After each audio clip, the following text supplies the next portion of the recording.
points. Top 6 answers are on the board. Name something na makikita sa painting na Last Supper. Brother Alvin. Jesus. Jesus Christ, syempre. Nandiyan ba si Jesus Christ? Top answer!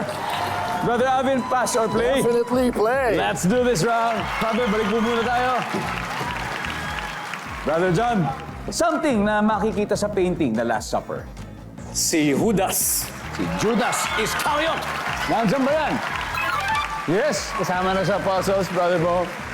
Imagine, parati natin nakikita to. Ang painting na Last Supper, something na makikita natin doon. Table. Yung mahabang mesa. Siyempre, nandiyan ba, survey? Brother, something na makikita sa painting na Last Supper. Buffet o food. Food! Maraming pagkain!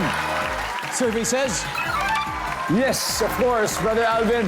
Something na makikita sa painting na Last Supper. May pagkain, so may wine. Wine. Wow. Nandiyan ba ang wine? Uy, meron. Oo, imagine, gawa ni Leonardo da Vinci noong 1498. Ang Last Supper. Brother, name something na makikita sa painting na The Last Supper. Ito na ang the last answer. Halo. Merong bilog sa ulo, di ba? Halo, tama. Halo, oh Jesus. Nandiyan ba ang halo? Walang halo. Walang halo. Ito na. Now it becomes tricky. Brother Bo, something na makikita sa painting na The Last Supper. Liwanag. Liwanag. Liwanag sa dilim. Oh, di ba? Siyempre, dahil alam niyo may mangyayari pagkatapos ng Last Supper na yun. Nandiyan ba ang liwanag? Walang liwanag. Fathers, paano? Huddle na po. Brother Aaron, ito na.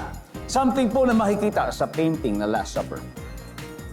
Yung pantakip ng lamesa. Oh, yung mantel. Mantel. Oh, yung mantel. Oh. Nandiyan ba ang mantel? Survey? Hoy! Wala. Father, ano kaya to? Something na makikita sa painting na Last Supper? Siyempre, kung may alak inumin, yung lalagyanan, yung chalice o yung cup. Chalice, Father Megs. Yung frame ng picture. Frame. Yung frame, okay, Father?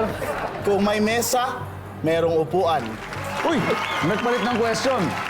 Sino daw ang kumuha ng picture ng Last Supper? Pero para sa inyo, dahil isa na lang hinahanap, something na makikita sa painting ng Last Supper. Yung chalice o yung baso. Chalice o baso.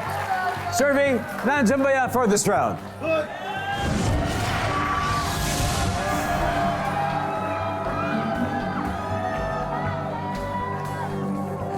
Alamin natin sa pagbabalik ng Family Feud. Kanina, bago ng break, tinanong natin ang o pare ko, something na makikita sa painting na Last Supper, ang sabi nila ay chalice. Diba yung baso? Pag mali ang sagot nila, lalamang na ang The Feast Lay Preachers. So we'll see nandiyan ba ang chalice? Oh! Grabe! Kaya dahil dyan, ito score. O pare ko, 288 points. The Feast Lay Preachers, 74 pa rin. Laban pa rin.